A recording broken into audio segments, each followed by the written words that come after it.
presentation on Parkinson's disease. Thanks to Medtronic for actually providing us this platform and making this happen. They are the one. While Medtronic company వాళ్ళు actually arrange చేశారు మొత్తం. Otherwise మా time మా హడావుడికి చేయడం చాలా కష్టం. So ఇవాళ doctor రూపం గారు, డాక్టర్ రాజేష్ గారు are the main chief guests of this talk. I will just be giving a brief introduction and then they will talk about the surgical aspects and details. And then ఇది అయిపోయినాక నిజంగా we can have a panel discussion. మీరు questions, మీకు ఏదైనా questions ఉంటే మీరు message ద్వారా question and answer అని ఉంటుంది, దాంట్లో పంపించండి. దాన్ని బట్టి we can actually talk back to you. So I mean, I have a request from Sonia Flory to speak in English, but the point is that some patients will understand English and some won't. So again, welcome to the Parkinson's Society Hyderabad mediated webinar on Parkinson's disease. We're just having a brief webinar on some aspects of Parkinson's disease with the treatment options which are being there. Dr. Rupam and Dr. Rajesh are the main persons who are going to be speaking on the surgical aspect. I will just give a brief overview of Parkinson's disease. Once we have the 3 talks, we will plan to have some discussion. So you can send in your questions and answers in the question and answer section or in the chat section. So I will start my presentation. Professor Rupam has got a problem in joining us, but I think he should be able to join in a few minutes. In the meantime, I will just talk a brief overview about what is Parkinson's disease.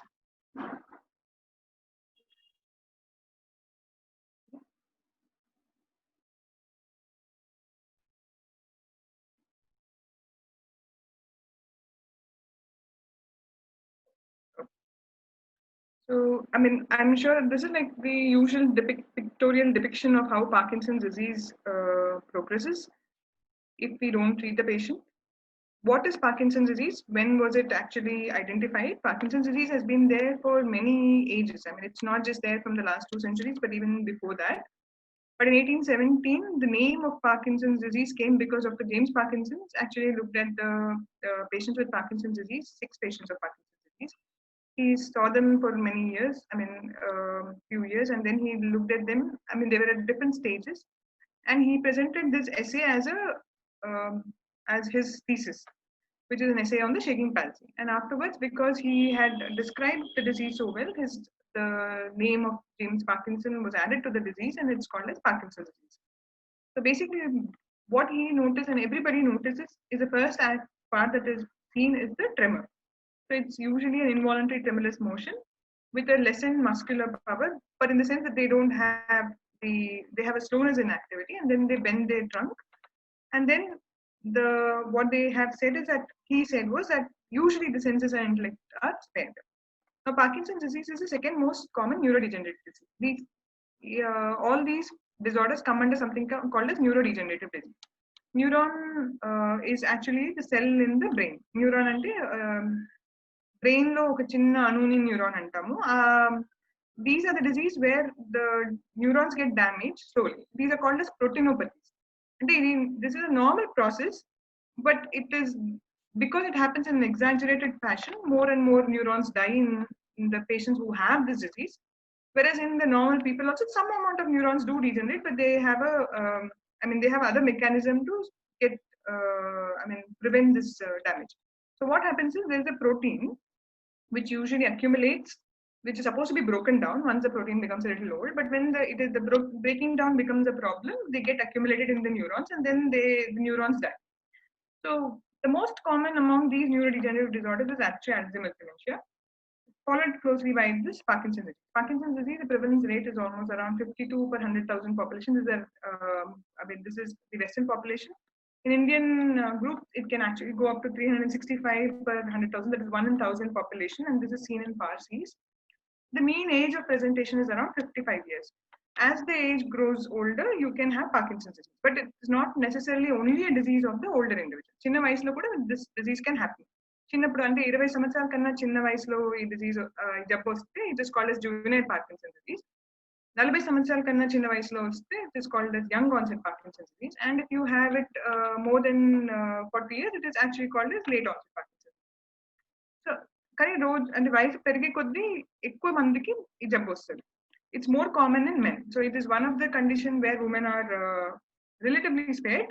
It is almost 3 times more common in men compared to women. ఎందుకు వస్తుందో మనకు nobody knows. We don't know exactly why the disease occurs. There is a genetic environmental factors అని ఉంటారు. ఇప్పుడు మనకి అన్నిటి కూడా మనం అనుకుంటాం యాక్చువల్లీ మన జెనెటిక్ గా మనకి వచ్చిన జీన్స్ తో మనకి there is some impact on Parkinson's. But actual గా మీరు చూస్తే పార్కిన్సన్ డిజీజ్ చాలా మంది వాళ్ళకి సడన్ గా వస్తుంది. ఎవరో ఒకరి ఇంట్లో ఎవరికో ఒకరికి వస్తుంది, అందరికీ రాదు. ఇట్స్ నాట్ లైక్ ఫాదర్ కి వస్తే సన్ కి వస్తుంది, లేకపోతే డాటర్ కి వస్తుంది, లేకపోతే వాళ్ళ గ్రాండ్ పేరెంట్స్ కి రావాలి, అలా ఏమి ఉండదు. చాలా రేర్ అది. సో అరౌండ్ కొంత 20% ఆఫ్ ద పార్కిన్సన్ డిజీజ్ వాళ్ళకి ఫ్యామిలీ హిస్టరీ ఉంటుంది. బట్ అయినా ఫ్యామిలీ హిస్టరీ అంటే ఎట్లా అంటే ఎవరో ఒక ఫ్యామిలీ మెంబర్ ఎవరికో వచ్చింది, మళ్ళీ సెకండ్ మన పేషెంట్ కి వచ్చినట్టు అట్లా ఉంటుంది. 5% వాళ్ళకి మాత్రం క్లియర్ గా ఫ్యామిలీ హిస్టరీ ఉంటుంది అండ్ క్లియర్ గా అలా స్ప్రెడ్ రావచ్చు. అంటే ఫాదర్ మదర్ కి వచ్చింది అంటే పిల్లలకు కూడా వచ్చే అవకాశం ఉంటుంది అని 5 to 10% ఉంటుంది.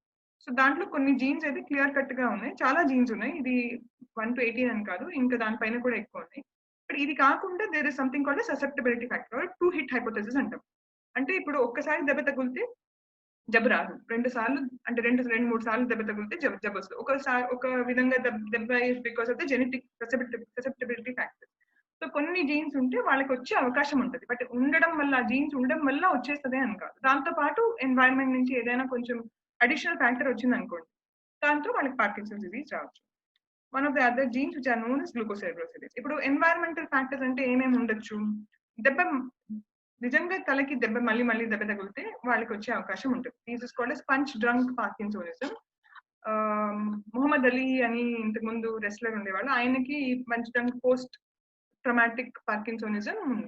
అలానే కొందరికి పెస్టిసైడ్స్ ఎక్కువ వాడితే, పొలంలో బాగా మందులు చల్లే వాళ్ళు అయినా, లేకపోతే వెల్ వాటర్ తాగే వాళ్ళైనా, కొంచెం మెటల్స్ ఎక్స్పోజర్ ఉంది అనుకోండి, మ్యాంగనీస్ ఆర్ ఐరన్, వాళ్ళకి కూడా వచ్చే అవకాశం ఉంది. సో ఈ ఫ్యాక్టరీలో వర్క్ చేసే వాళ్ళకి పార్కిన్సన్ జబ్బు వచ్చే అవకాశం కొంచెం ఎక్కువ ఉంది. అలా చూస్తే కొన్ని ప్రొటెక్టివ్ ఫ్యాక్టర్స్ కూడా ఉన్నాయి. స్మోకింగ్ అనేది కొంచెం protective factor. Actually that is suppose to be smoking చూస్తే actually smoking is injurious to health. There is no doubt about it. So don't smoke just because you want to stop Parkinson's disease, because there are so many more other diseases that you can get, and Parkinson's disease is not such a bad disease. But coffee తాగడం వల్ల calcium channel blockers, కొన్ని non steroid anti inflammatory drugs ఇవన్నీ వేసుకునే వాళ్ళకి protective effect ఉండొచ్చు. అంటే ఇది ఎలా ఉందంటే, ఇప్పుడు స్టడీస్ ఎలా చేస్తారంటే, ఇప్పుడు ఒక 1000 మంది పార్కిన్సన్ జబ్బు ఉన్న వాళ్ళు 1000 మంది పార్కిన్సన్ జబ్బు లేని వాళ్ళకి చెక్ చేస్తే, ఎవరికి పార్కిన్సన్ జబ్బు లేదు వాళ్ళకి కొంచెం ఎక్కువ వాళ్ళు కాఫీ తాగుతున్నారు అని కనపడుతుంది. అలాంటి స్టడీస్ మీద ఈ ఎఫెక్ట్ ఆధారపడి ఉంది. బట్ క్లియర్ కట్ గా ఇప్పుడు మనం కాఫీ తాగి చిన్న వయసు నుంచి కాఫీ తాగిపిస్తే అసలు రాదు అన్న లెక్కలో ఏ స్టడీ కూడా కనపడలేదు. So this is not like, it's not proof that okay you drink coffee, you take non-steroidal anti-inflammatory drugs, or you take calcium channel blockers, that you won't get Parkinson's disease. It is just seen that they may have a protective effect. So there are some protective effects and there are some risk effects. And ఈ environmental factors, genetic susceptibility, ఇవి రెండు కలిసేసరికి కొన్నిసార్లు Parkinson disease అని వస్తుంది. Parkinson జబ్బులో actual గా ఏమవుతుంది అంటే, ఇప్పుడు ఇది ఆటోప్సీ స్పెసిమెన్ ఉంది, దీన్ని సబ్స్టాన్షియా నైగ్రా అంటారు. ఇది బ్లాక్ కలర్డ్ గా ఉన్నాయి చూడండి. దీంట్లో మెలనిన్ అనే పదార్థం, డోపమినర్జిక్ న్యూరాన్స్ ఉంటాయి. సో దీనితో ఇది యాక్చువల్ గా తక్కువ అయ్యేసరికి ఇలా వైట్ అయిపోతుంది అన్నట్టు. ఈ బ్లాక్ గా ఉండే డోపమినర్జిక్ న్యూరాన్స్ వెళ్ళిపోయి వైట్ గా అయిపోతుంది. సో ఇది క్షీణించిపోతాయి అనమాట. ఈ నరాలు ఇక్కడ తగ్గిపోయి క్షీణించిపోయేసరికి వైట్ అయిపోతుంది మొత్తం. So that is the main disease process in Parkinson disease. దాంట్లో ఎందుకు అది క్షీణించిపోతాయంటే, ఇక్కడ ఇలా లీవీ బాడీస్ అని ఫామ్ అవుతాయి. ఈ ప్రోటీన్ ఆల్ఫా సిన్యూక్లియన్ అని ఒక ప్రోటీన్ ఉంటుంది. ఆ ప్రోటీన్ అక్యుములేట్ అయ్యి గట్టి పదార్థం అయిపోయి ఆ న్యూరాన్స్ లో చేరుకునేసరికి న్యూరాన్స్ చనిపోతాయి. సో దాంతో ఈ లూవీ బాడీస్ వచ్చేసరికి ఆ నరాలు చనిపోయి క్షీణించిపోయి ఆ పనిచేయడం మానేస్తాయి. సో ఆ పనిచేయడం మానేయడం వల్ల ఏమవుతుందంటే, ఇది యాక్చువల్గా this is a command centre. ఈ బేసిల్ గ్యాంగ్లియా అనేది ఒక విధమైన control centre. It is not exactly command, it is a control centre. Brain లో ఉన్న ఏరియా మనకి సపోజ్ ఏదైనా పని చేయాలనుకోండి, బ్రెయిన్ నుంచి ఒక ఇన్ఫర్మేషన్ చేతులకి కాళ్ళకి రావాలి. వచ్చేటప్పుడు సడన్ గా ఈ మధ్యలో కరెక్ట్ గా వెళ్తున్నాయా లేదా, ఇంత దూరం వెళ్ళాలి కాబట్టి స్పెసిఫిక్ స్పీడ్ లో వెళ్తుందా లేదా, ఆ స్పీడ్ లో స్టార్టింగ్ ఎంత స్పీడ్ ఉండాలి, ఎండింగ్ ఎంత స్పీడ్, ఇవన్నీ ఫిక్స్ చేసేది ఈ basal ganglia are area.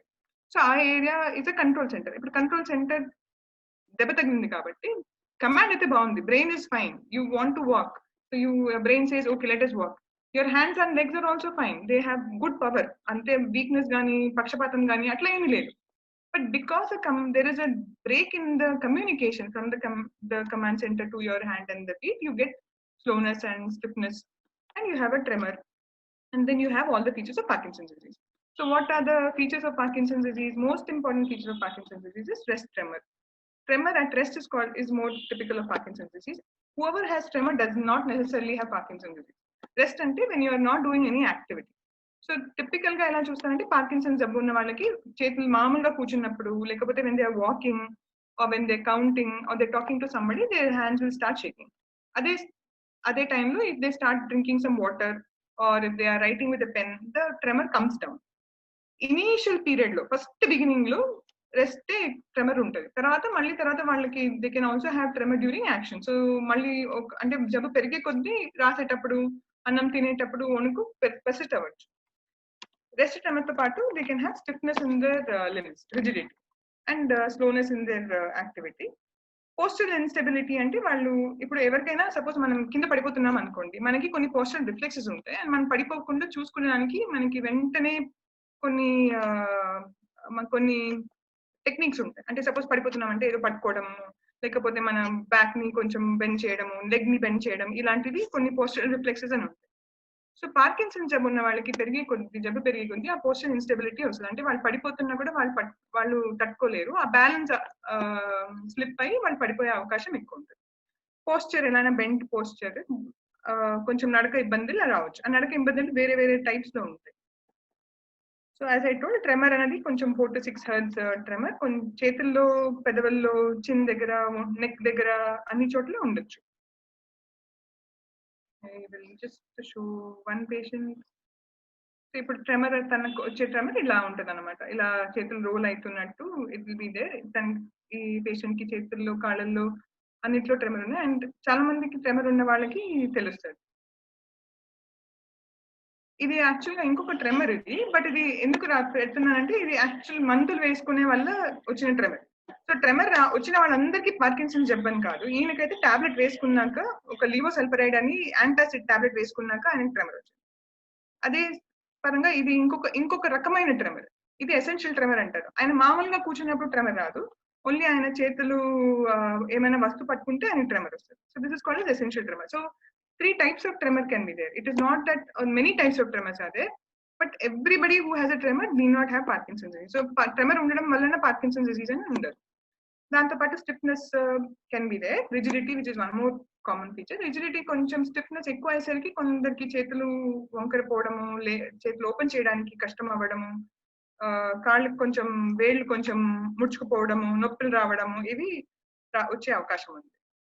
The third component of Parkinson's disease is slowness or bradykinesia or akinesia. ఇది ఏంటంటే మెల్లగా నడవడము, చేతులు ఊపకుండా నడవడం, కొందరికి బ్లింకింగ్ కూడా కొంచెం తక్కువ అయిపోవడము, స్మైల్ చేయాలి, స్మైల్ లేకుండా ఉండడం, హైపోమైమియా అంటాం. ఫేస్ అంతా కొంచెం డల్ గా ఉండడం. చాలా మంది అడగొచ్చు, మీరు ఎందుకు డల్ గా ఉన్నారు, ఫేస్ డల్ అయిపోయింది, ఎక్కువ రియాక్షన్ చూపించట్లేదు. ఇవన్నీ కూడా పార్కిన్సన్ జబ్బు లక్షణాలు. ఎక్కువ పార్కిన్సన్ జబ్బు కొంచెం పెరిగే కొద్దీ లాలాజలం, drooling of saliva can be there. అది ఎందుకంటే కొంచెం మింగడానికి కూడా స్లోనెస్ అయిపోతుంది, స్పాంటేనియస్ గా ఫాలో చేయడం కష్టం అవుతుంది. సో అందుకని వాళ్ళకి they can have drooling of saliva. Slowness can not just be there in the activity. Slowness కొంచెం ఆలోచనలు కూడా స్లో అవ్వచ్చు. సో ఒక మాట అడిగితే వాళ్ళు వెంటనే రిప్లై చేయకపోవచ్చు, మెల్లగా టైం తీసుకొని రిప్లై చేయొచ్చు. ఇది హ్యాండ్ రైటింగ్ కూడా చిన్నగా ఇప్పుడు అలానే స్లోనెస్, దే బికమ్, అంటే అన్ని movements have become smaller and shrink అవుతాయి అన్నట్టు. సో అలానే ఇప్పుడు రాసేటప్పుడు కూడా ష్రింక్ అవుతాయి. యాక్చువల్లీ ఇప్పుడు మీరు హ్యాండ్ రైటింగ్ చూస్తే, ఇప్పుడు ఇక్కడ బిగినింగ్ లో బాగా పెద్ద అక్షరాలతో రాసేవాళ్ళు ఎండ్ లో చిన్న అక్షరాలతో అయిపోతాయి. So This is the component of ఇప్పుడు ఇలా పట్టుకొని ఇలా లాగినప్పుడు మనుషులు మామూలుగా అయితే స్ట్రైట్ గా ఉండగలుగుతారు, బట్ పార్కిన్సన్ వాళ్ళకి ఇలా పడిపోతా ఉంటారు అని. సో పోస్చర్ కూడా బెండ్ అయిపోయి ఉంటది. నడక ఇబ్బందులు వేరే వేరే విధంగా నడక ఇబ్బంది ఉండొచ్చు. చాలా మందికి ఇలా స్టక్ అయిపోతారు, వాళ్ళు అసలు లేచి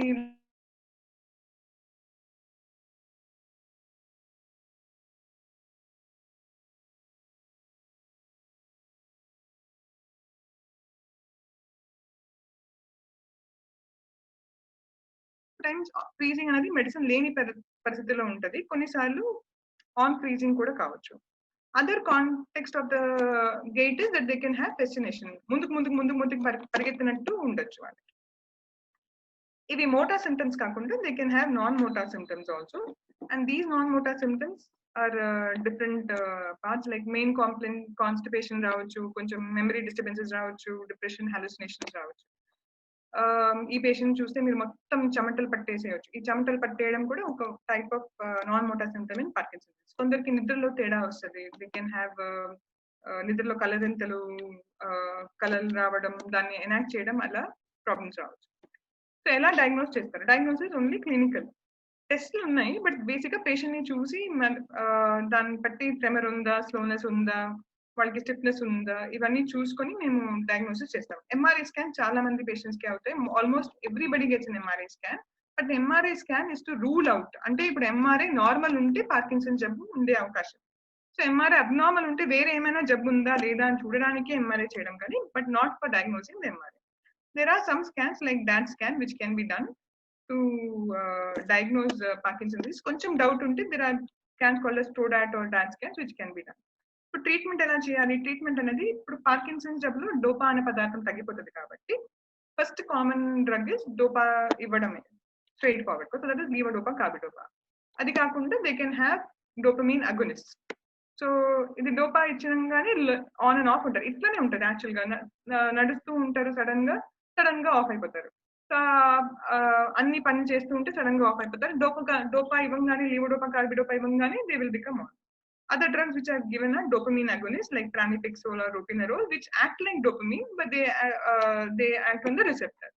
ఇప్పుడు డోపా బ్రెయిన్ లో ఎక్కువసేపు పనిచేయాలి అంటే డోపాని బ్రేక్ చేసే ఎంజైమ్ ని ఇన్హిబిట్ చేయొచ్చు. So those are MAOB inhibitors. అదే బయట బ్లడ్ లో ఎంజైమ్ ని ఇన్హిబిట్ చేయాలంటే COMT inhibitor. So MAOB inhibitors అంటే రాజెలెక్టమ్, selegiline. COMT inhibitors are entacapone. Parkinson జబ్బులో డోపమిన్, కోలిన్ అని రెండు రకమైన బ్యాలెన్స్ ఉండాలి కాబట్టి కోలిన్, యాంటీకోలినర్జిస్ లైక్ పాసిటైన్, పార్కిన్ ఇచ్చినా కూడా ఇంప్రూవ్మెంట్ వస్తుంది. సో ఇవన్నీ మందులకి ఇంప్రూవ్మెంట్ వస్తుంది డెఫినెట్ గా. Initial stage of Parkinson disease లో ఒక 4-5 years లోపల చేస్తే మాత్రం మెడిసిన్స్ కొంచెం తక్కువనే అవసరం పడుతుంది, బికాస్ డోపమిన్ బ్రెయిన్ లో ఉంటుంది. అండ్ ఈ మెడిసిన్స్ వాడితే they can become normal, but afterwards you can have side effects. Side effects of dopa is that sudden గా ఆన్ ఆఫ్ అవ్వడం, ఎక్స్ట్రా మూమెంట్స్, డిస్కైనీసియాస్ రావడం, అవన్నీ అవుతాయి. Whereas if you have dopamine agonists, they can have something called as impulse control disorders, where the confusion, అంటే ఏదైనా ఎక్కువ gambling చేయడం కానీ, షాపింగ్ చేయడం కానీ, అలాంటి డిజార్డర్స్ డోపమిన్ అగనిస్ట్ తో రావచ్చు. మిగతా యాంటీకోలినర్జిక్స్, అమాంటడిన్ తో కన్ఫ్యూజన్ రావడం, హాలుసినేషన్స్ అంటాం, అంటే నిద్రలో సడన్ గా నిద్రలో అని కాకుండా మామూలుగా మనుషులు ఎవరో కనపడుతున్నారు, దొంగలు కనపడుతున్నారు, అక్కడ ఎవరో ఉన్నారు, అలాంటి హాలుసినేషన్స్ రావడం పార్కిన్, పాసిటైన్, అమాంటడిన్ తో ఎక్కువ రావచ్చు. Main problem medicine too is that you can have lot of extra movements, this kind of thing. I don't think that the video is playing. So apart from the medical therapy, you have a lot of non-pharmacological therapy, especially for the initial period, and it is very important to have occupational, physical, speech therapy. Gait speed improve cheyadaniki you can have, physical therapy actually has been proven to slow down to some extent the spread of Parkinson's. Migatavani you can, you need to, so it is like it's not just at one level, but you have to treat both the with medicine as well as with other options like speech and physical therapy and occupational therapy. Okay, 5-6 years cross ayinaka, you actually the medicines don't work so much and you can go for surgical options, which will be discussed by both Dr. Rajesh and Dr. Gupta. Thank you. I'll stop here and I will ask Dr. Rajesh to speak, or sir is there? I'm not sure.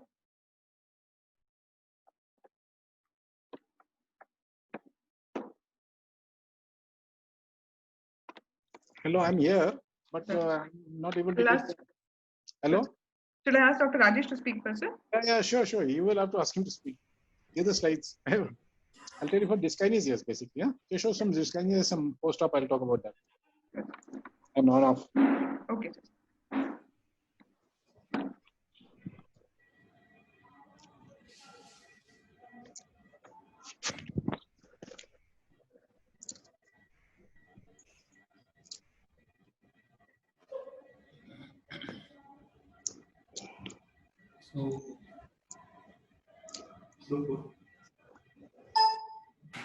Hello, good evening, everyone.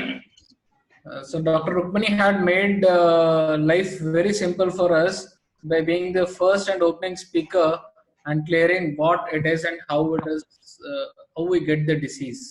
మనకి జబ్బు ఎలాగ వస్తుంది, మనకి ఏ కారణాల వల్ల వస్తుంది, మనకి దీనికి మెడికల్ మేనేజ్మెంట్ ఏంటి, అవన్నీ డాక్టర్ రుక్మిణి చాలా సింపుల్ గా చెప్పారు. So I will try to speak both in English and Telugu because there were few people who wanted to be it in English.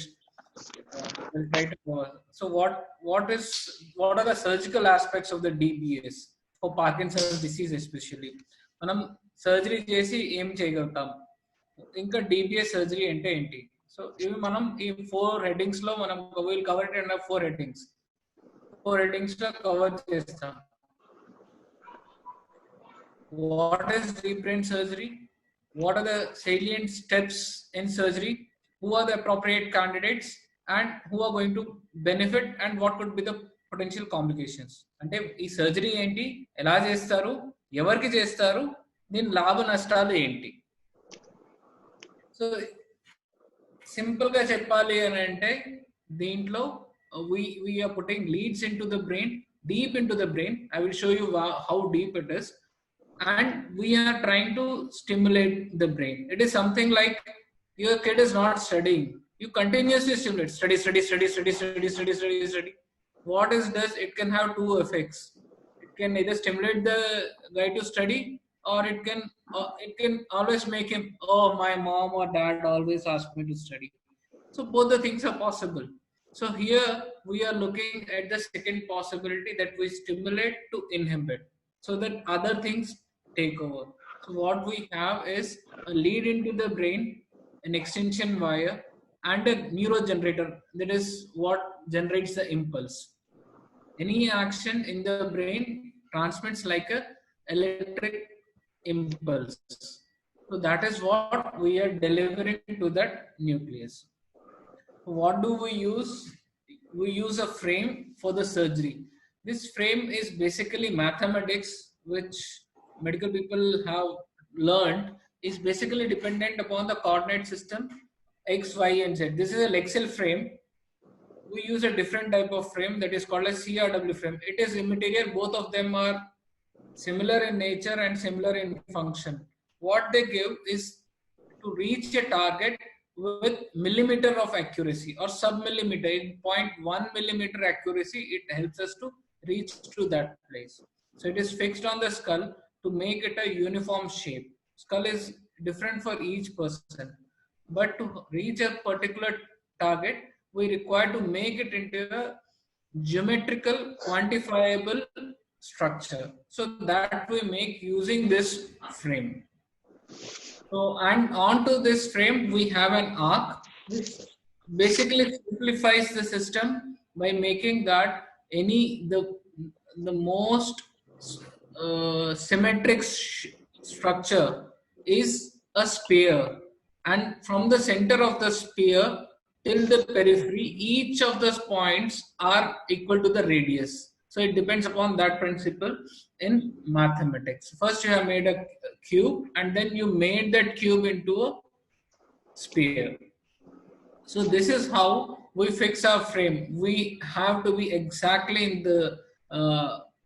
in a symmetric fashion. We fix the frame under local anesthesia.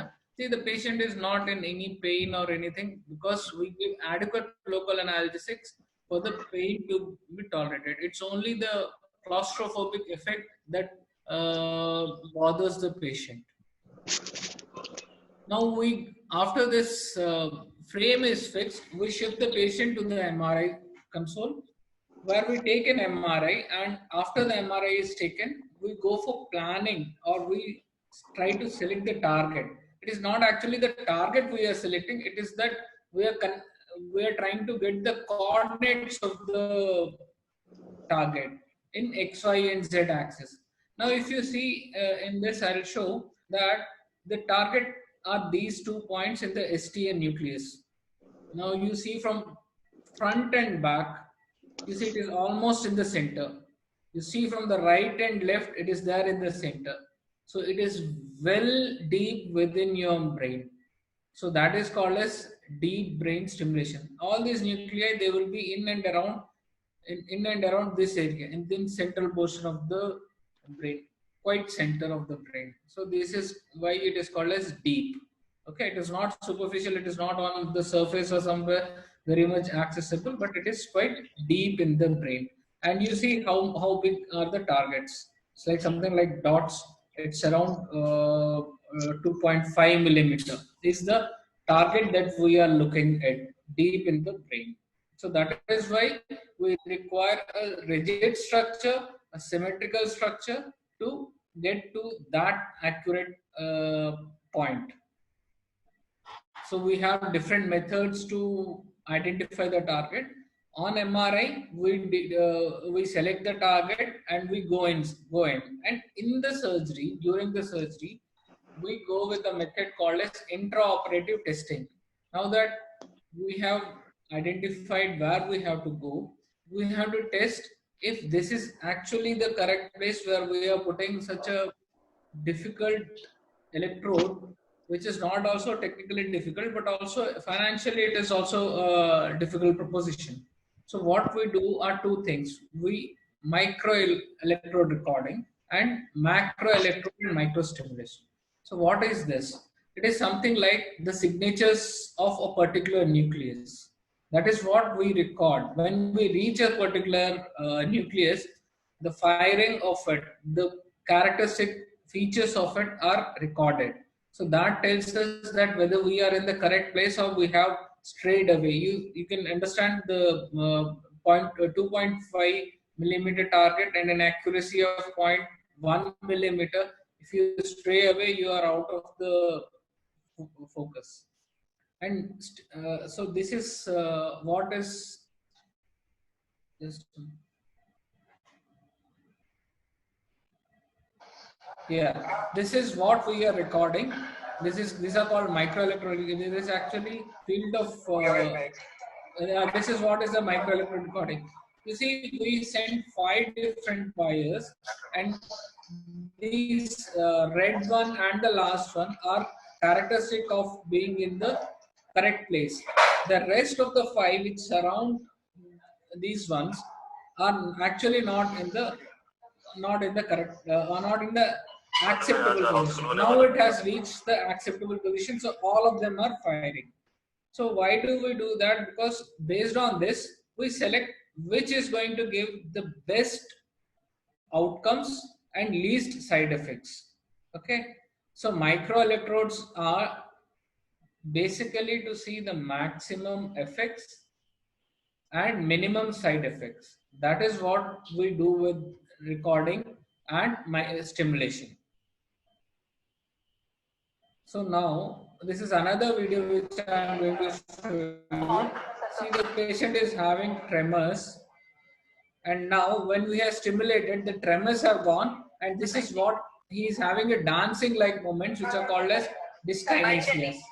And then now you see the movement that he is able to achieve, the range of movement, the force of the movement that he is able to achieve in his legs and then in the hands, and we check the power. So this dancing like movements during surgery is quite a good sign that we are actually in the correct place. So what are the benefits of deep brain stimulation? We can always do, when I said that our aim is to stimulate to have a negative response, one can always say, why can't we just go and burn the nucleus? Because the advantages what DBS has over direct ablative procedures is that it is adjustable and it can be redone. It can be fine tuned for each patient. Once you burn it, you cannot undo it. You cannot fine tune it as you can do it for deep brain stimulation. So there are potential complications and risk factors for any surgical procedures. They're surgery related or they can be stimulation related. The surgery related is when we are trying to put electrodes. There can be some instances of bleeding in the brain, which is called a stroke. It could be very small, it could be large, and it could be fatal also. Then there occurs some transient confusion for some people. They after the surgery, because we open the skull and air goes into it and we're going through the cortex, there can be some confusion. One of the most important and second most dreaded thing that we are worried is infection. It typically occurs at the artery side, but it can also occur in the scalp. And once it occurs, it is a catastrophe because we have to undo. Though we try to preserve the implants, ultimately we end up removing them, and then the patient is back to square one.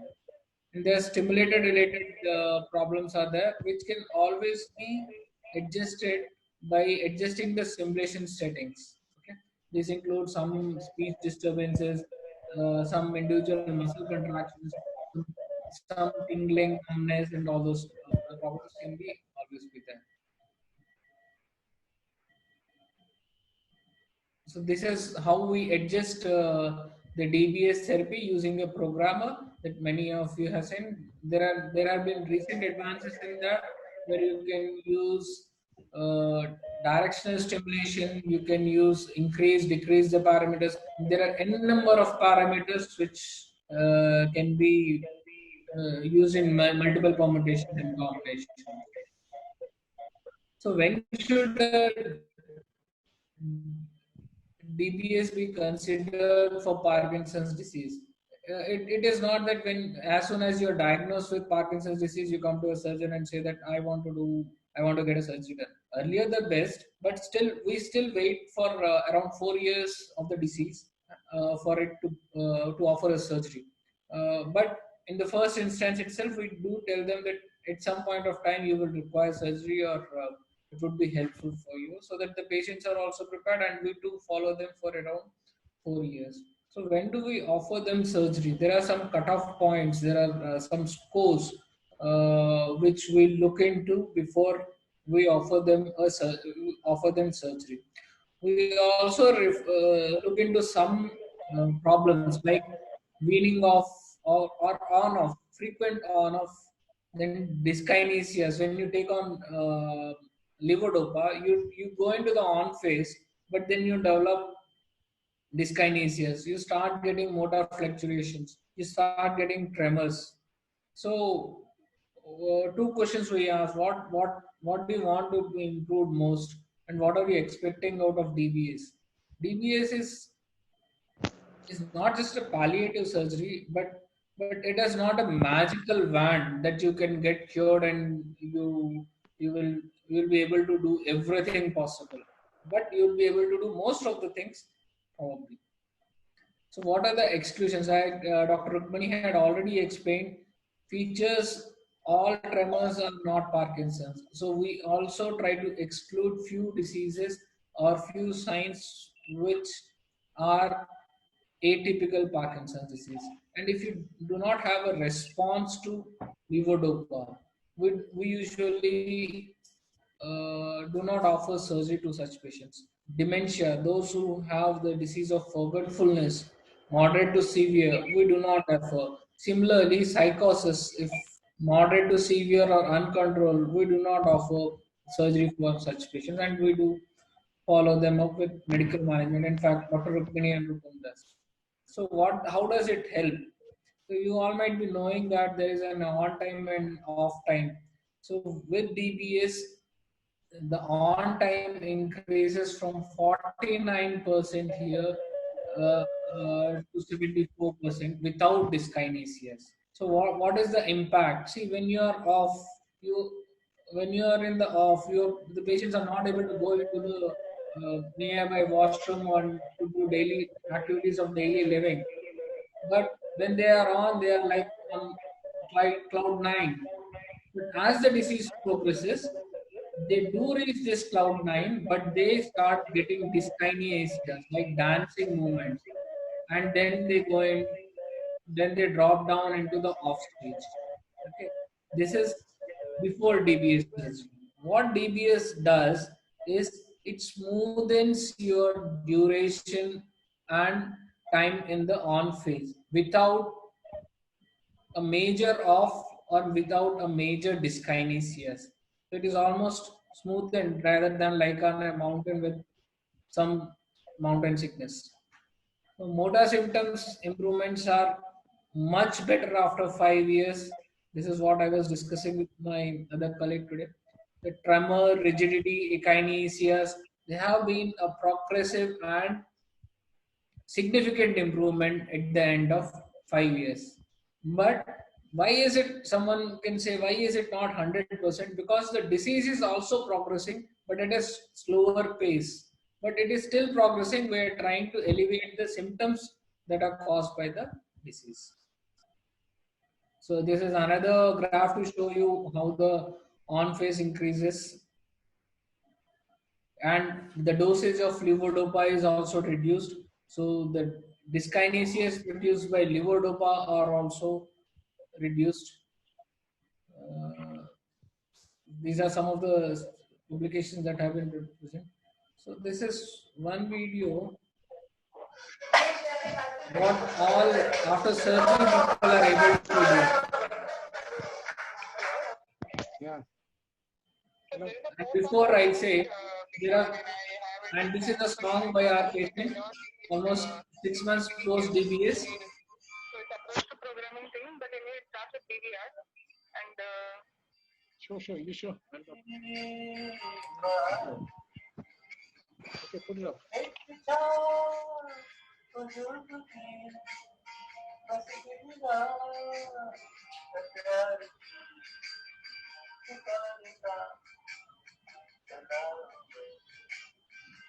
This person was barely able to speak before the surgery, and now after 6 months following surgery, he is able to sing his old songs. Thank you. thank you, Dr. Rajesh. I think that was a succinct overview of DBS.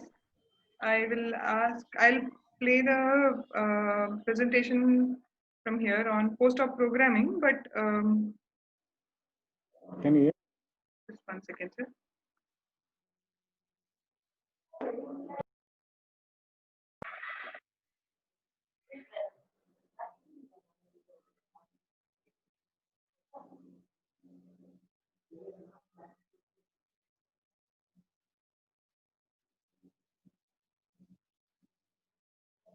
So and Dr. Rupam will speak on that. So I'll just start off with that. Now, Yes, sir. to a large extent, because Rajesh has told us.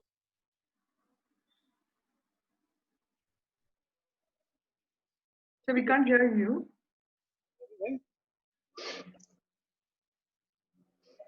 Hello. Yes, sir. Yes, sir.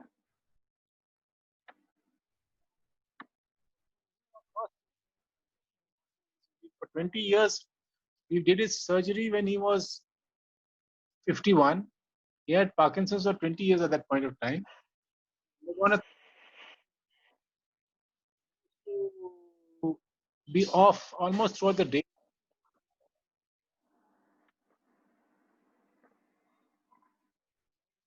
For everybody, including his two attendants, and that's his son. And this was on up and down for 12 to 14 hours a day. In the morning and half an hour in the evening. When help there. He had fascination. And this was during this time that he carried out most of his activities of daily living. But time he went walking up and down.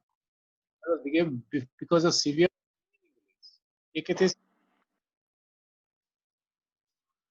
And on time he was pretty good, but it was he used to have severe fascination.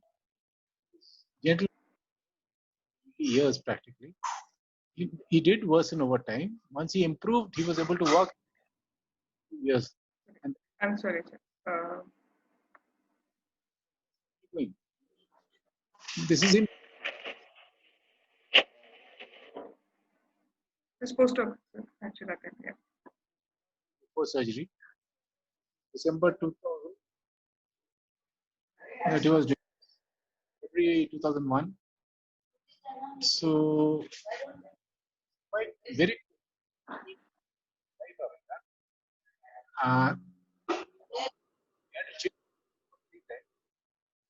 And this is him.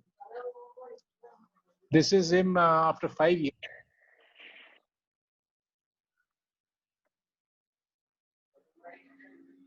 You can see that.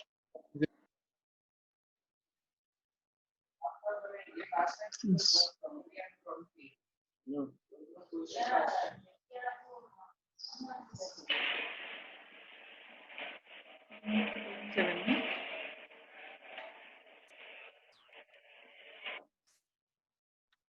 Sorry, sir. This is, I think, in 2009 or so.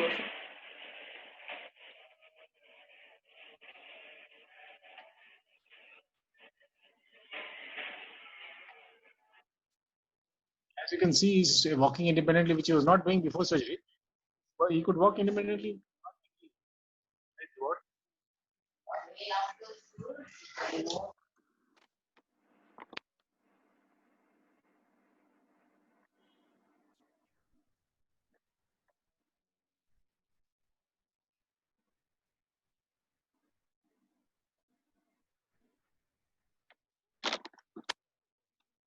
We can't hear you again.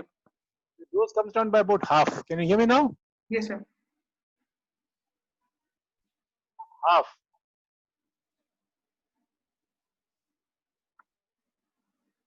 Of course, other indications for DBS is a patient with essential tremor who had very severe familial tremors, operated when he was 28 years old. The dentist. Tremors came down markedly, but tremor can be a little tricky compared to Parkinson's. You can get a little.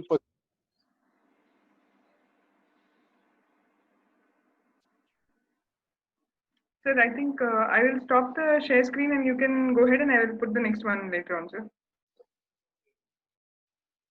Can you just, so what happens is that in the early post,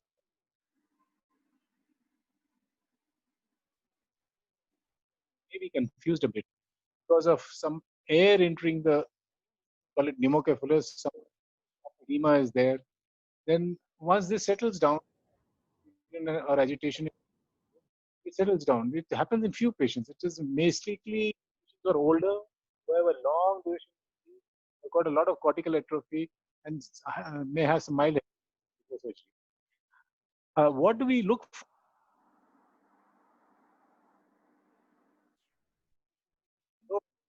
In the right place.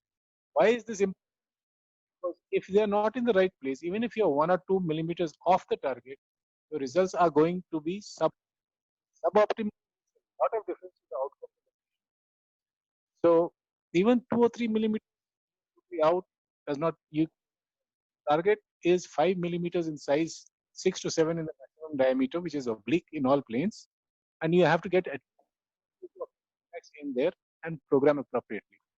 So what we do is we take slices to the brain stem, look at each slice with 2 millimeters thick, corresponding roughly contact. This helps us cut down the programming time. Now, in spite of absolutely the right place, we still have problems. What are the problems that we can have? This could be the form of current spreading to the nearby structures, such as the can get some facial contraction, difficulty in contraction of one arm or one leg. But this can be managed. This can be monitored by reducing the current, by choosing an appropriate contact. You can also have other problems, which post-op dyskinesias. Now, this dyskinesia comes down usually with DBS. There's quite a sizable reduction in the amount of post-op dyskinesias that you get. And you can get, how do we do this? We look at which is the right contact. We look at other things. So the medications we reduce gradually over time. At the same time, increase the current gradually over time. What can happen is that you can have a patient who's quite confused, apathetic, dull. So this needs to be avoided. So we reduce it very slowly. We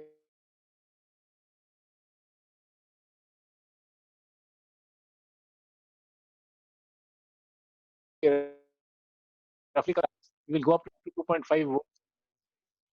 At the same time, about half.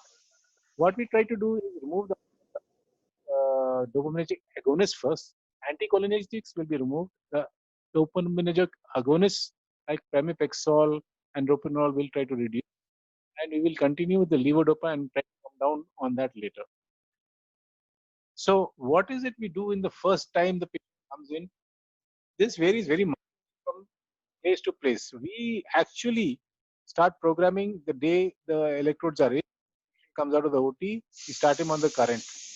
Why is this so? Because what happens is that the current does help.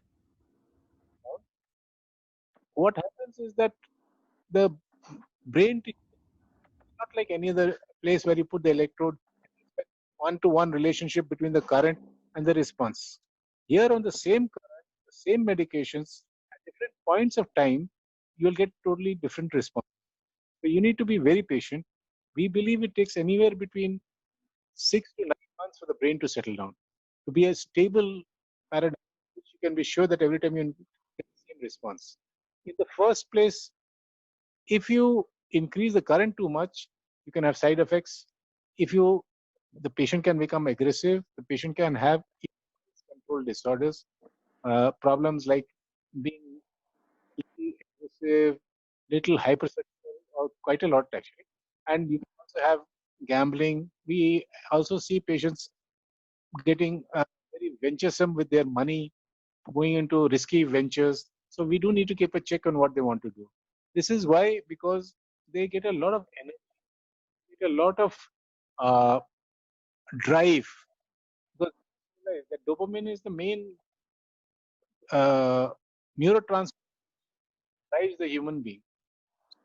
What happens is post-op your dopaminergic levels go, in the sense that both the current and the that we're doing in the and the medicines that we are, both of them will act synergistically.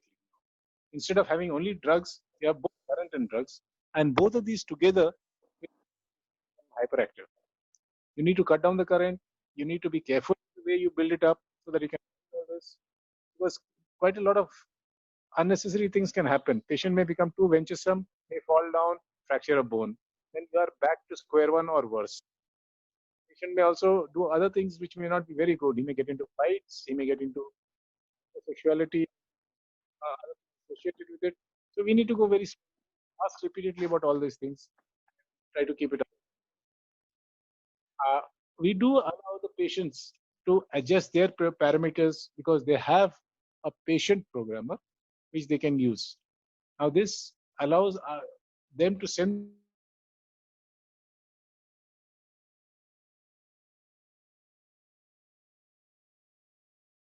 the video medicine if it increase the medicine or increase the current, both of which can be done setting within limits after they consult what is now called medicine, but we used to do it all the time because patients were very far off and you coming up and down. So they have their patient program, have their medications, and once they send us their problems by video, we would advise them. We didn't have any formal criteria as to how frequently they need to come to see us. Quite a lot of people after 1 year, but we are a lot more approachable. Patients can come whenever they want. Now, post COVID, this is not so because we have problems that we have worried too much, they may pick up COVID hospital premises, and then that will be a disaster. So we try to, but by and large, our patients are very free to approach us at any point of time they want.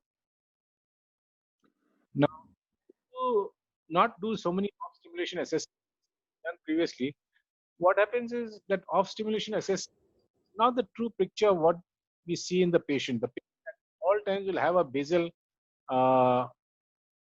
level of medication. We need to see what the current does to that. And when we see problems which you can take a video of, then we can adjust it to the real situation that we see where he is on both medicine and currents. And the net result of whether it's in the off or the on is a combination. So we need to see that. We need to adjust accordingly. Patient can have problems also like weight gain. Now, weight gain can happen in to maybe up to 100% of the patients, and most of with the ST. But the thing is, this is transitory. It normalizes after 1 to 2 years. And why do we think if the patient gets a weight gain? We think that there may be an effect on the hypothalamic, the brain center, which is, or there may be changes in the medications, or it can be reduced energy, which could happen now has less dyskinesias and less rigidity, both of which need energy. So if you reduce the energy and you still keep eating the same amount that you did before, you put on weight. However, this does normalize after some time.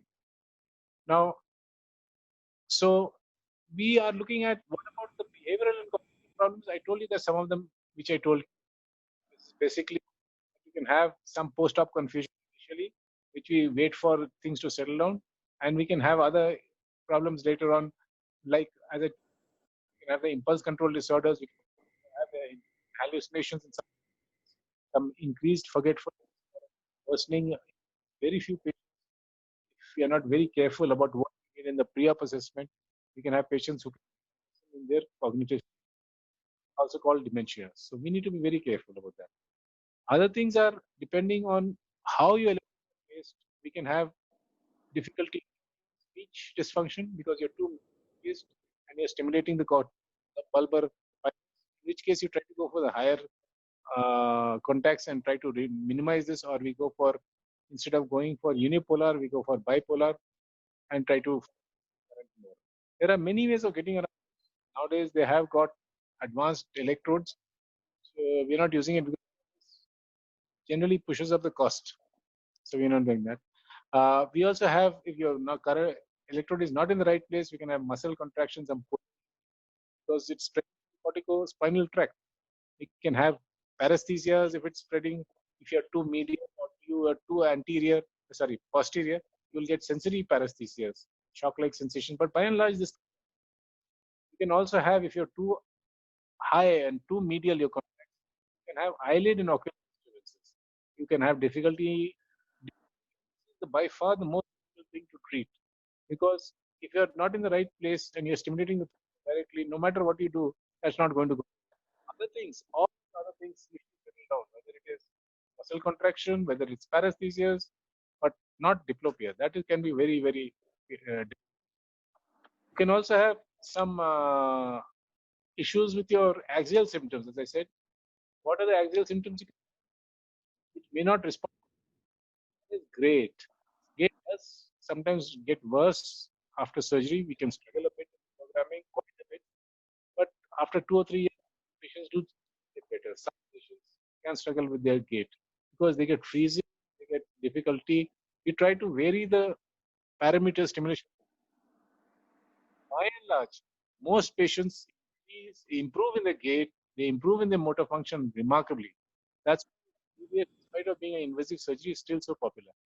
What is most is other advanced therapies, which are very expensive, which are non-invasive surgically, like using which we actually levodopa directly into the jejunum, and the patients get much better also.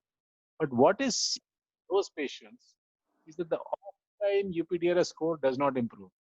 The only therapy, you look at apomorphine pump, you look at any other medication, What does not improve off-time score?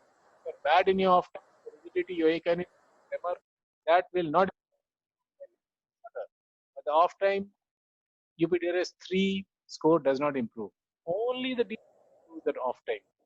That's why DBS is superior to all other advanced therapies as of now today. What will happen in the future? But this is a very fact of life. So DBS is not a therapy for all. It is not a therapy to have challenges. But as I said again and again, this is a therapy which will be a long lease of improvement. 10 years, we have and they stay better. Stay better doesn't mean they stay better as good as they were in the first or second year.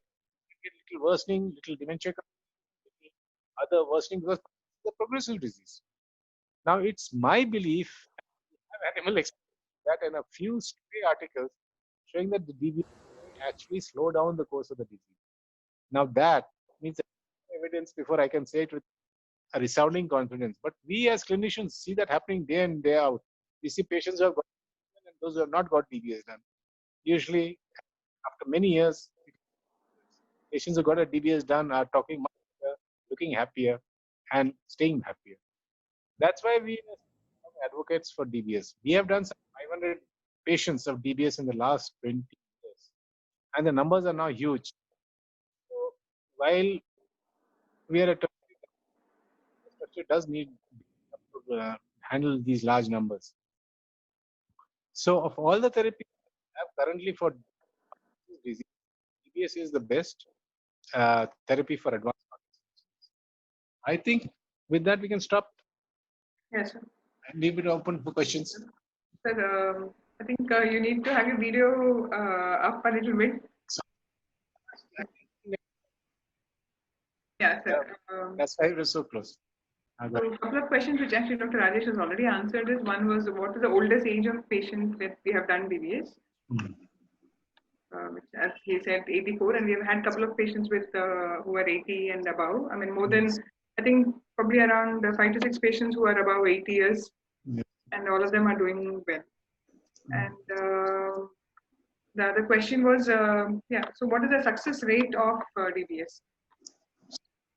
So again, Dr. Rajesh has answered it as 70 to 80%, but probably, sir, you can elaborate it a little bit more. Yes. Again, your mic is a little. But anyway, the whole thing is if you set with and set proper patient, all the patients are better. The issue is that we can have this patient. So when you think the patient, only when the patient is for him to undergo the procedure. This is not recommended for all the patients who are not too demented. There's a lot of money. Only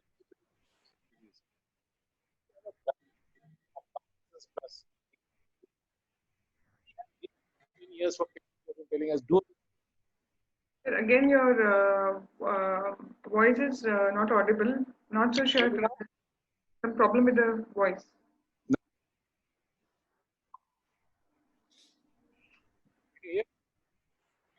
Yes, sir. A little feebly, but better.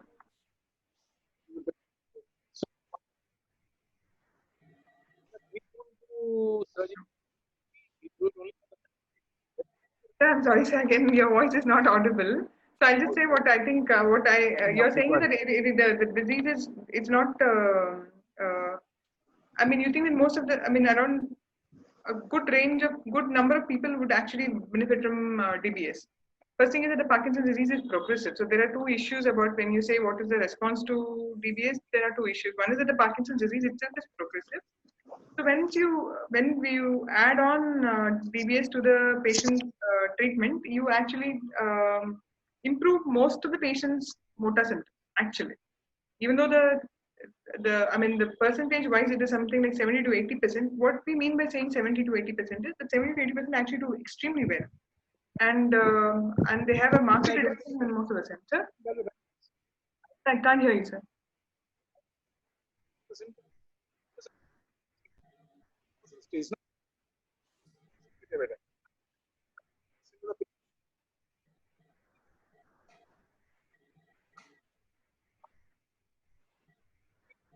Again, sir, we're not able to hear at all, sir. Sir? So the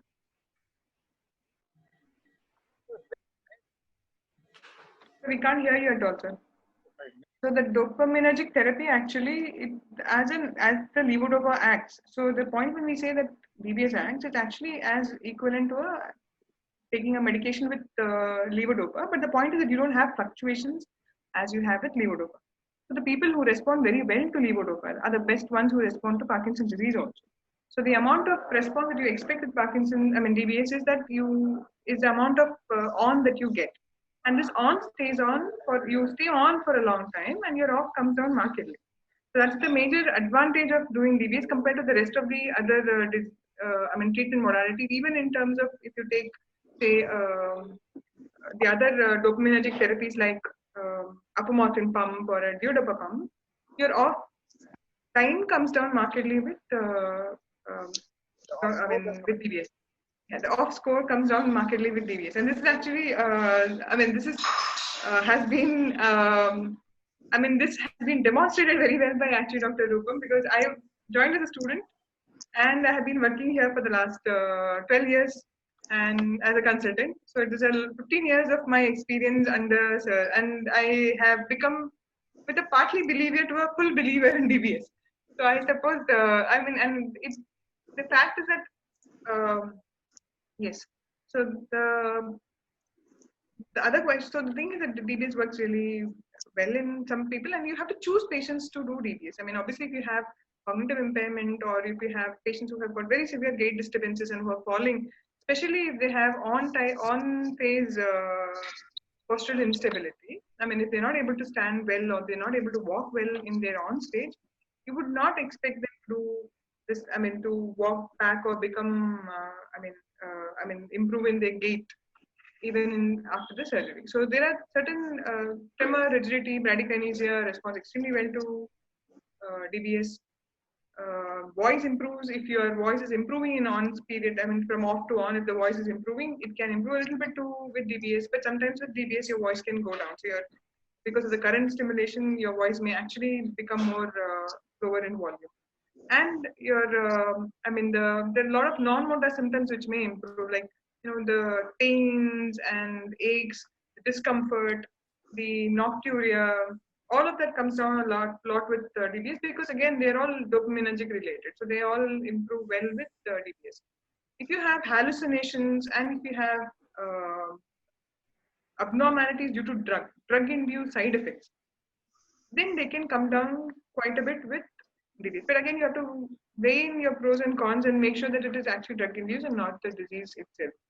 Hallucination does mean a little advanced stage. This is one of the questions which has happened.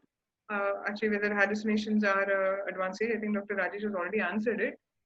So that is, it does mean that there is it also depends upon the age of onset of the disease. So if you are an older individual, say beyond 70, when you start having Parkinson's disease, they tend to have more early hallucinations, more early cognitive impairment compared to younger onset patients. Because younger onset patients, even after saying 20 or 30 years of disease, they may have they may not have such severe cognitive impairment as do older people do. So they respond extremely well to DBS. Now the question was, how much current is safe? How high can you go in the current rate? Normally we don't. So there was a whole period where people would just be on DBS and not on medication. We usually give a combination of both current as well as medication. Normally we give the current can go up to even 5 or 6. The point is the battery life would be very, very, very short if you are going to increase the current beyond 3.5 actually in terms of voltage. So if you're going to increase it beyond 3.5, then the battery life is less, and then you have to change the battery again and again. Now, I think we can again ask Dr. Rupam or Dr. Rajesh, Dr. Rupam, and find out whether the Carries. Yes, now actually your voice is better. Better? Yes, the audio is better. Okay. I agree. So DBS is a therapy that works, not taken lightly, done well, done meticulously, and done to the best of our abilities, helps the patients a lot. We do need more infrastructure to manage, because the therapy is time consuming, and unfortunately we are overburdened with many other things. But on the whole, it's a very good program. It helps patients, it helps their families, and that's what is the essential part of the thing. We do not do it for borderline indications. We don't do it for where there's been a single case report or 2 case reports in degenerative disorders. We do it for only the hardcore corners, because we want to make sure that we deliver the results every time. So that's the major reason why we don't do writer's cramp. We don't do too many patients of cervical dystonia, maybe 1 or 2. These segmental dystonias we don't do. Yeah, it is safe. Somebody is asking whether they can drive. Yes, it is safe for patients to drive. And patients do drive after cases. Patients get back to the jobs as surgeons. They get back to their job as drivers. They get back to their jobs as police officers, doing route marches and firing and all that. But anyway, it's all part of the thing. You do get back to a lot of your active life. It's not that everything goes away. It's not that it's 100%. You get much better. There's no doubt about it. And you stay much better for a very long time. That's the basic idea of the whole thing. Everything does not disappear. Sorry? The only thing about the driving is that he had the surgery in November, except that if he's got impulse control, they also wanted to ask about financial issues. Yeah, then you need to be careful. Decisions. Financial control, you need to be careful, because you need to judge how his judgment is. Now, that's not very easy, because most of the time in front of you may be fine, and then it goes on a wild impulse on one point of time. Then you need to be a little careful.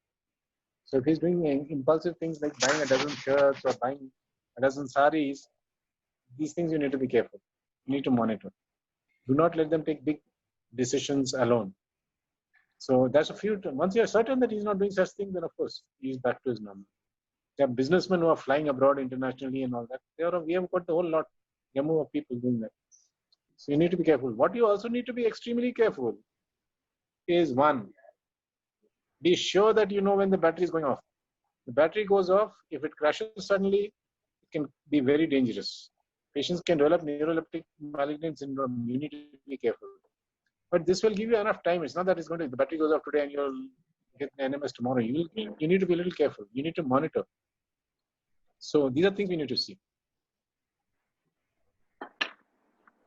Dr. Rajesh, just wanted to ask you, what are the surgical complications that you can develop during the deep brain stimulation surgery, and how much percentage would you give them when you have a surgical? If you give me the probability question, then for any question, the probability is 50%, whether it will be successful or not successful. It depends upon how many you do per year, per week, or how many you have done already. That changes the whole scenario, and how scientific you are, or how meticulous you are, or how protocol based you are is what it matters. Because because there are multiple components involved, there can be multiple delays, multiple problems, and multiple complications also. Each stage can have a complication on its own. But what is most problematic, or what is most troublesome, is having a hemorrhage. And I think in our case, from the time I have been doing somewhere around 300 odd cases, it's been say about 1.5%. Beyond that, we are not. That's fair. Not fair. We should aim for 0% of hemorrhages, but that they do occur. They are not without that. And infections are a bit problem in our setup, and they do occur. I think we at least have 8 patients who have come back for redo surgery. So that itself, in fact, actually establishes that DBS works, because these patients having gone through the surgery, not infected, and they have again, they are motivated enough to come back for the surgery, also means that this surgery works for them. That is one of the important thing that I'm a bit worried. Other complications are redoable, like a DBS surgery. There can be readjustments up and down, or we can redo a surgery also. But these are the problematic things, because we may lose those patients. Sir, actually, the question that they've asked is that what's the percentage of, I mean, what is the chance of children getting PD if the parents or one of the parents is having PD? I think Yeah, basic thing is that most of the genetic PD, hereditary PD is less than 10%. And so very few patients actually have familial history of Parkinson's disease. And so the vast majority of people who have Parkinson's disease, we think they've got a combination of genes which make them susceptible to the environmental toxins. And that combination, you have to be exposed to the particular toxin and you have to have that particular gene, means that very few family members actually get that combination. So that is the garden variety type of Parkinson's disease that we have. Now, few of them have families where they are positive, so they can have. So chances are few that you will get. If you have one, you have very, very less chances that your children will get it or any of your kids have it. There is a question that Mrs. Ramna Sainath has asked. The battery is getting low, and how do, are there any signs? It is like any other battery, any other pre-charged battery. You do not know unless it is your mobile phone which shows you an indicator, and the indicator here is probably the remote programming programmer that you have, patient programmer or the physician programmer that they have, which can tell you how much battery is left. That is the Yeah. the way. There is another Otherwise, thing also. What does happen in most of the batteries is that the patient tends to become worse. And if you find worsening of the patient, that it does happen, there is a waning off. It's not that the battery drops suddenly, shut. You do get a waning off and some worsening there. So that also is an indication. You can be very much more careful that time. And please don't take it lightly. Be prepared for it. so the other question is that I mean, this is what he has mentioned. yeah, usually The battery charging. So what how often do you think the physician should program the battery?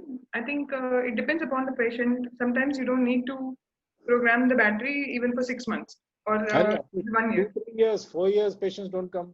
Yes. There are lots of patients who won't come back. We're so quite happy. Depends on the patient.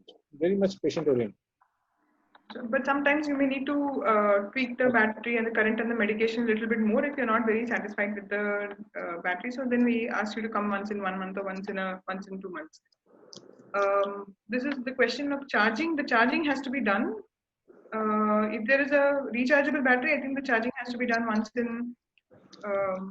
in 1 week to once in 2 weeks at least, so that the charge can be back to normal, and that can be picked up on your patient program. Even the others, we can get a good idea. Once you come in the physician program, we can tell you. And if you find the effects are wearing off on the same current, then you start thinking the battery is running down. Usually about 4 years down the line, we start the Activa PC, and 6 to 7 years in the Kineto old one, which is now, of course, almost gone. I think 2 people have raised their hands, but I'm not so sure whether we can allow them to speak. I don't think that we have an option like that. So please raise your question so that we can check. Cycling, as Dr. Rajesh has said, yes, has a very good effect on Parkinson's disease. But I wouldn't advise anybody to start cycling if they are, if they're not used to it. But if you are already used to cycling, I think that's a good exercise to continue. Any exercise is good. I mean, intense, severe exercise does appear to slow down the progression of the disease, but that is intense and slow. You must sweat it out. It's not that you walk 40 minutes and you think you've done intense exercise. No. You do Zumba, you do other things like that. Run a bit, do excessive exercise, then you can slow down the disease. Dancing and yoga can also help. Yeah. So True. it can do. So there are a couple of other programs which are there, something called the Lee Silverman technique, big technique, which can also, which is also actually one of those exercise regimens which have been used for Parkinson's disease, which can be done.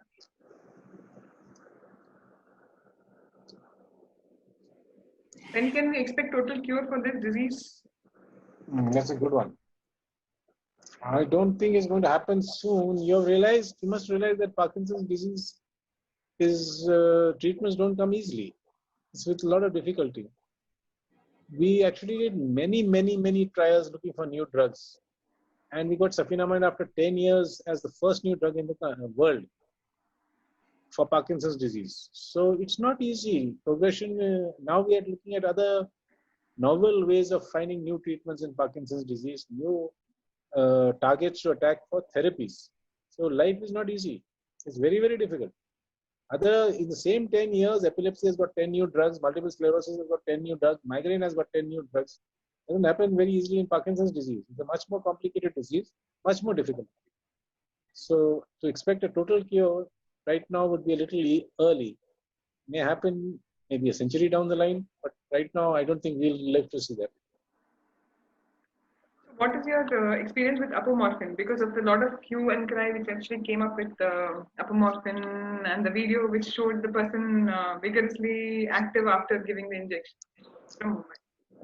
We will use it, but it has its own place. See, a lot of people are scared of surgery. Anybody who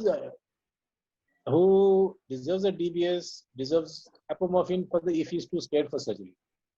Now, depends on what you are. You may be a pump proactive because there is no side effect from surgery in the sense that there's no way you can die in that. But there are a lot of patients who get a lot of hallucinations, who get postural hypotension, who don't respond too well. But there are a lot of other patients. A vast majority of patients are scared of surgery. So those patients, you can always do the apomorphine pump. It's not very expensive, about 20,000 rupees a month, which is quite reasonable when you consider that you have to spend 7 lakhs or 8 lakhs for DBS.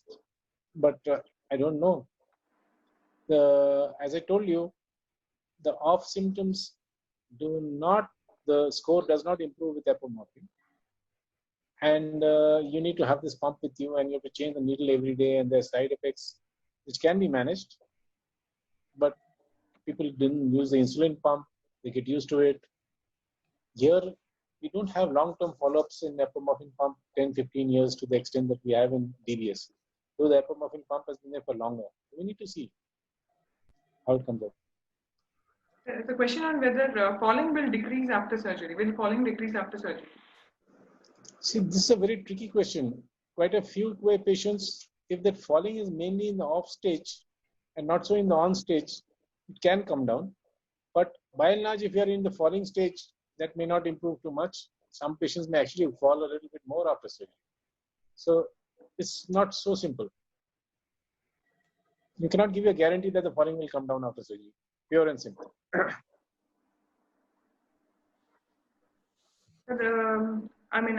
because a lot of people would. I think the other area which has taken a lot of attention would be stem cell therapy, and probably you can give your opinion on stem cell therapy in this. See, the basic thing is stem cell therapy is experimental. It works in a stray case, and the vast majority it doesn't work.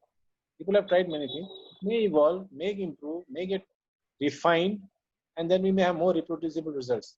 But as of today, it is not there. It's experimental. It has to be run as an experimental protocol. Patients should not be charged for it.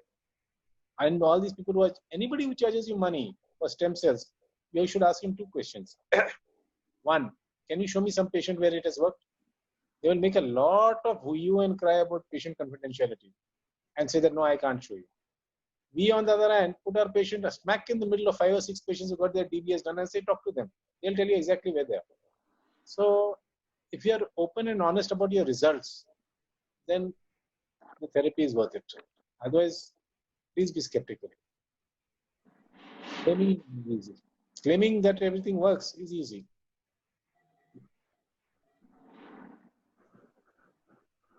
How long will you? There most, if you use a non-rechargeable, you can wait for 4 years, 5 years, 6 years without charging. Charging is not programming. Charging is rechargeable battery where you need to do, or you need to change the battery. I think they're talking about programming. They're talking about physician-oriented programming because I think one of our patients who underwent surgery in February. No, was in November.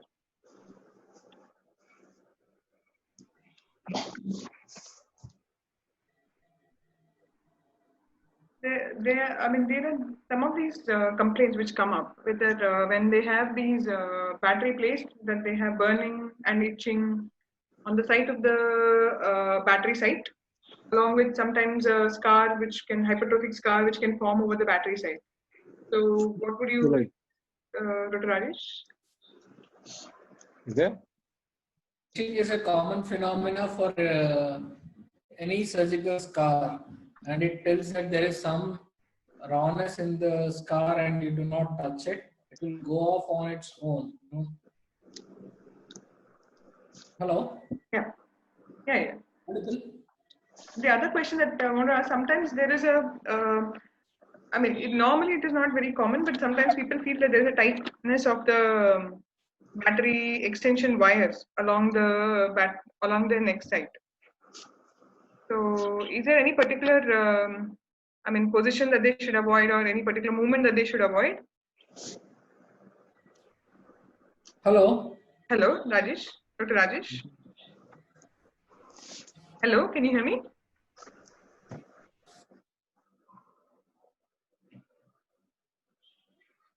So the surgical site. No. Yes, sir. We need to conclude sometime. Yes.